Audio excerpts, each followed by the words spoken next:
DMK బీజేపీలతో పొత్తులుండవు, మా party CM candidate నేనే అంటూ విజయ్ ప్రకటన.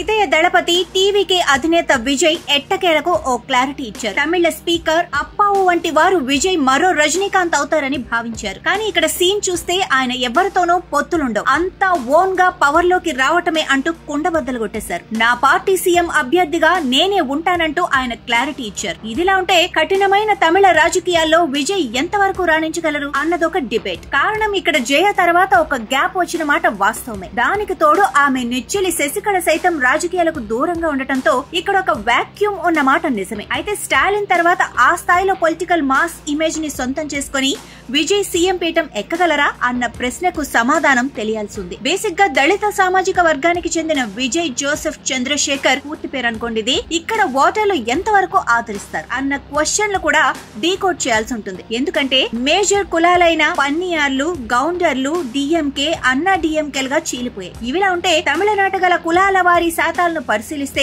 విజయ్ ప్రాతినిధ్యం వహించే దళిత ఓటు బ్యాంక్ సుమారు 20% మాత్రమే ఉంది. మిగిలిన 80లో 60% బీసీలు, ఇంకో 20% వరకు ఇతర కులాలు ఉన్నాయి. కొంతకాలంగా దళిత పాంథర్స్ పార్టీ తమిళనాడులో కూడా ఉంది, కానీ అది ఇప్పటి వరకు ఏమంత ప్రభావం చూపించలేదు. ఇక వాట్ ఈస్ విజయ్, ఆయన కెపాసిటీ ఏంటి, పూర్వాపరాలు ఎలాంటివి అని చూస్తే తండ్రి చంద్రశేఖర్ దర్శకుడు కాగా తల్లి కర్ణాటక సంగీత కళాకారిణి. విజయ్ కి ఒక చెల్లెలు కూడా ఉండేది, పేరు దివ్య. అయితే ఆమె తన 2వ ఏటనే చనిపోయింది. ఆమె పేరిట దివ్య విజయ్ ప్రొడక్షన్ హౌస్ స్థాపించడం మాత్రమే కాకుండా శుక్రన్ సినిమాలో ఆమె బొమ్మ కూడా చూపించాడు విజయ్. తండ్రి తీసిన వెట్రి అనే సినిమాతో చైల్డ్ ఆర్టిస్ట్ గా ఎంట్రీ ఇచ్చారు విజయ్. ఈ పదమే తన పార్టీ పేరులోనూ పెట్టుకున్నారు ఆయన. విజయ్ పార్టీ పేరు తమిళగ వెట్రి కళగం. ఇక కమ్యూనికేషన్ లో పట్టా తీసుకుందాం అనుకున్న విజయ్ కి ఎలాగైనా సరే హీరో కావాలని ఉండేది. దీంతో డిగ్రీ మధ్యలోనే డిస్కంటిన్యూ చేసి వచ్చేశాడు. 18 ఏళ్ల వయసులో తండ్రి చంద్రశేఖర్ తీసిన నాలై తీర్పు అనే చిత్రంలో తాను హీరోగా, కీర్తన హీరోయిన్ గా నటించారు. చిత్రం ఏమిటంటే తన తండ్రి చిత్రమే అయినా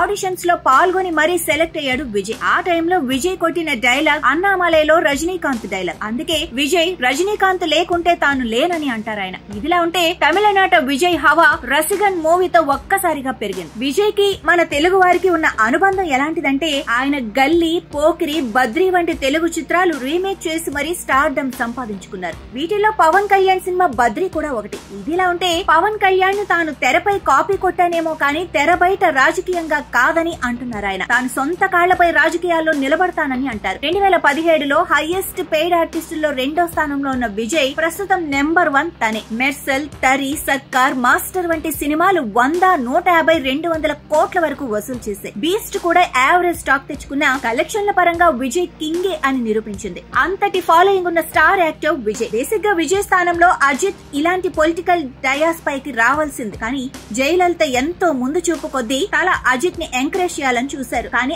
ఆయన ఏమంతా రియాక్ట్ కాలేదు. తానేంటో, తన రేసింగ్ ఏంటో, మూవీస్ ఏంటో అన్నట్లుగా ఉండిపోయారు. ప్రస్తుతానికి కూడా అజిత్ నుంచి పెద్దగా పొలిటికల్ రియాక్షన్ లేదు. కానీ తన తండ్రి ప్రేరణో లేక మరొకటో తెలియదు, కానీ విజయ్ మాత్రం అనూహ్యంగా పొలిటికల్ పార్టీ అనౌన్స్ చేశారు. ఇప్పటి వరకు దళిత్ కమ్యూనిటీ ఇక్కడ సీఎం పోస్ట్ వరకు ఎదగలేదు. ఈ కొరత తీర్చడం కోసమైనా ఆయన ఈ పార్టీ దాని నిర్వహణ చేయాలని భావించినట్టుగా కనిపిస్తోంది. అయితే తమిళ రాజకీయాల్లో కులాల ప్రస్తావన అధికంగా ఉంటుంది.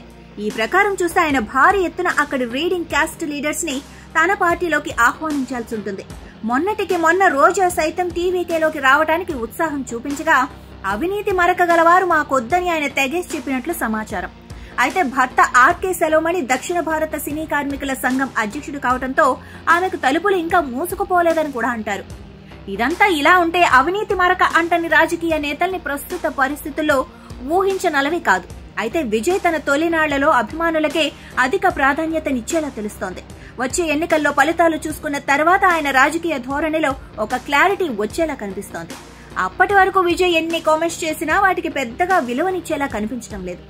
గతంలో అంటే 2005లో తమిళ సినిమా ఫీల్డ్ నుంచి విజయకాంత్ రూపంలో డిఎండికే అనే పార్టీ పెట్టడం ఆయన పెద్దగా ప్రభావం చూపలేకపోవడం అన్నది విజయ్ కి సవాల్ విసురుతోంది. దీన్ని బట్టి చూస్తే తమిళనాట సినిమా వారి ప్రాధాన్యత ఒక ముగిసిన అధ్యయనం అనేవారు ఉన్నారు. అయితే అది అప్పుడు, ఇప్పుడు కాదంటారు విజయ్ ఫ్యాన్స్. విజయకాంత్ పార్టీ పెట్టి 20 ఏళ్లు గడిచిపోయాయి.